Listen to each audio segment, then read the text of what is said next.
You will either love or hate the new Nintendo Switch OLED. And I gotta talk about this because I got the Switch OLED. I've had it for about over a week now, and I think now's the time to finally talk about what I've noticed with it, whether it's good or bad, and whether or not I think you will enjoy it. So in this video, we're talking about the Switch OLED. So if you've got a Switch, if you don't have a Switch, let's figure out, is it even worth it? Let's go ahead and start off with the bad and get that right out of the way. That way we can kind of move on to some positive lights. So the first thing that is bad about the new Switch was really none of the components inside of it were upgraded. Now, yes, the screen was updated, and we'll talk about that in a bit, but other than that, everything within the system stays the same. You're not getting a better battery, you're not getting a better processor, you're not getting anything like that. There's not an expanded storage or anything. So the kind of lackluster thing about the Switch OLED was that you're not getting anything better looking, at least on a processing standpoint, and you're not getting anything more powerful or something that will last longer. Another thing I have to mention about the Switch OLED that I think is really bad, and it could be good or bad depending on kind of how you use it, and that is how the Switch fits into the dock. Now, whenever I put my Switch in the dock the very first time, I noticed there was quite a bit of space between the dock and the Switch itself, and it kind of rattled around, which kind of doesn't sound good and kind of sucks. Now, this is probably due to the fact that the Switch dock originally was scratching the screens, so I think maybe that's probably why it's there, but it doesn't sound good, and it kind of leaves room for kind of errors for it to like get knocked over or something, I feel like. Another bad thing about the Switch OLED, and maybe this is just nitpicking, but the Joy-Cons didn't actually change. They're still the exact same as the other Joy-Cons, but obviously these are like a white or like an off-white pretty much. But that's something we really could have benefited from, maybe better sticks or something like that. Maybe more use of the IR sensor on the bottom of the right Joy-Con. But for the most part, these things didn't change at all other than the look. And that kind of sucks. When you get something new, you want something new out of it, and well, that's not there for the Joy-Cons. The last bad thing I have to say about the Switch OLED is actually the price. Now, this is $50 more than the normal Switch, which kind of sucks, to be honest. I'm not quite sure if it really is worth the extra 50 bucks when it comes down to it, but that just depends on how you anticipate playing your Switch.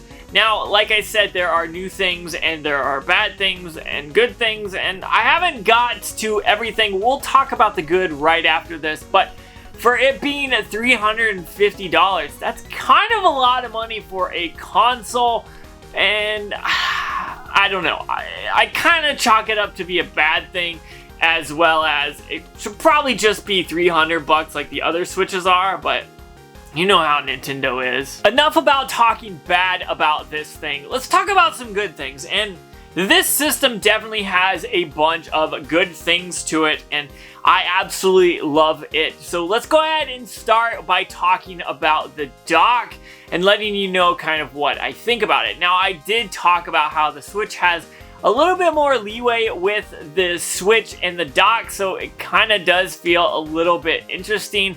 However, I will say I do kind of like the idea of having a little bit more wiggle room so you don't scratch your screen. So that is, I'm at a loss if that's a bad thing or a good thing.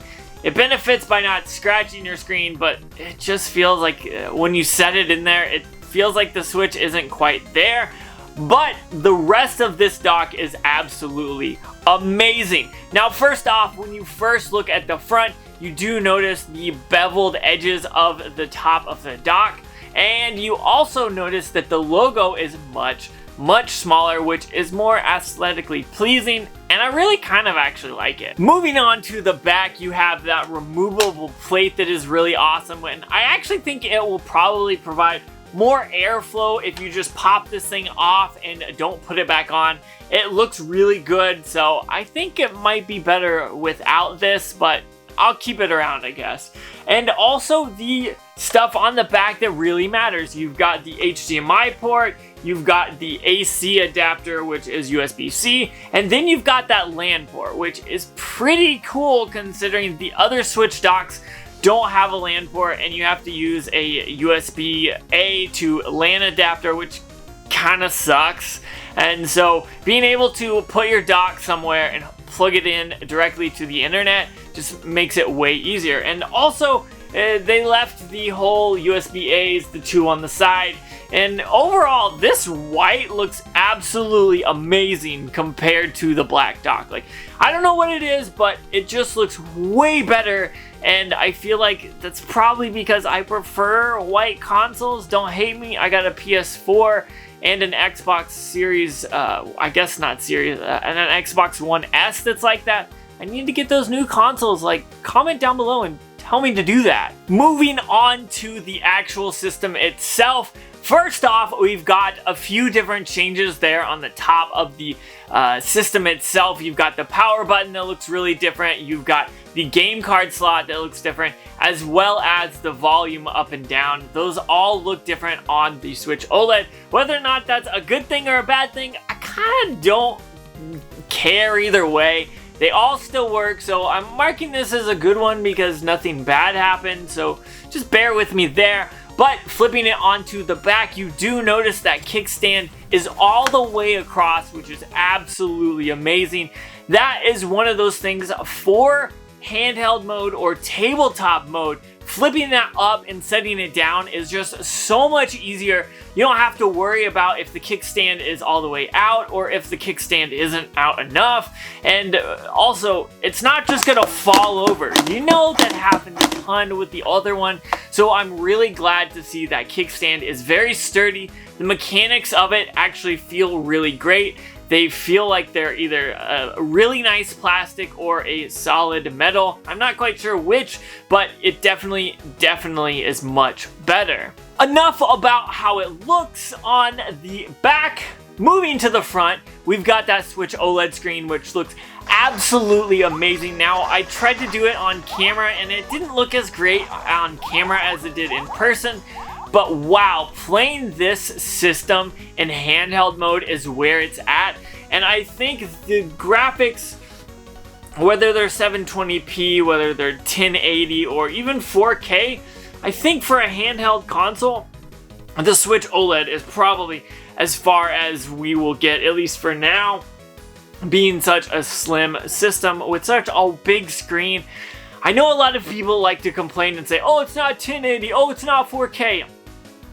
It's Nintendo. This system isn't supposed to be the best graphically. It's supposed to be fun and out of the box. And I think with the Switch OLED screen, it definitely steps it up and makes it look beautiful, but it still isn't something that you would expect a PC gamer to be like, oh, this is the best of the best. Now, this is something you're gonna carry around, and so I feel like the look of it and how great the graphics do look is pretty awesome, and the colors and the vibrancy of them just pop so well. I really did enjoy the Switch OLED upgrade when it came to the actual screen. Now, is the Switch OLED actually worth it? And I gotta preface this by saying it depends on what kind of Switch gamer you are. For me, it's totally worth it, but someone who is pretty much gonna set that Switch on the dock, on the table, or on the entertainment system next to their TV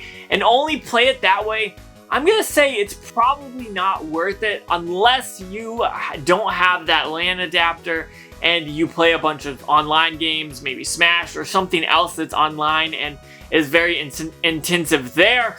But if you are like me and you play the majority of your games in handheld mode, or if you don't even have a Switch at all, I highly suggest the Switch OLED. Now, I'm not getting paid. This isn't a sponsorship. I just want to tell you that I've been playing this for a week. It's been a ton of fun. Everything I've played on it has looked very, very good. And overall, I definitely could kind of tell some of the things different that are better for it.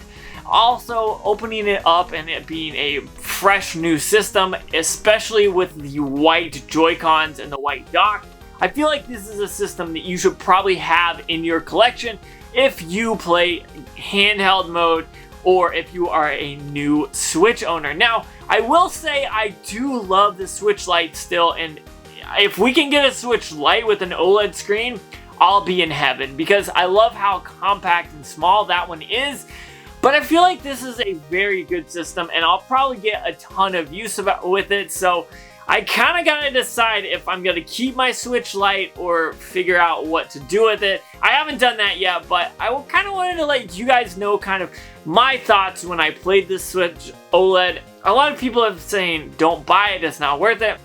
It depends on what kind of gamer you are, and I think that's all this kind of leads to. I laid out the good, the bad. Now it is on you to make your decision whether or not you would pick it up or not. If you are or aren't, comment down below and tell me what your thoughts are and what you think about the system in general. But with that being said, that's all I got to talk about with you guys. Peace!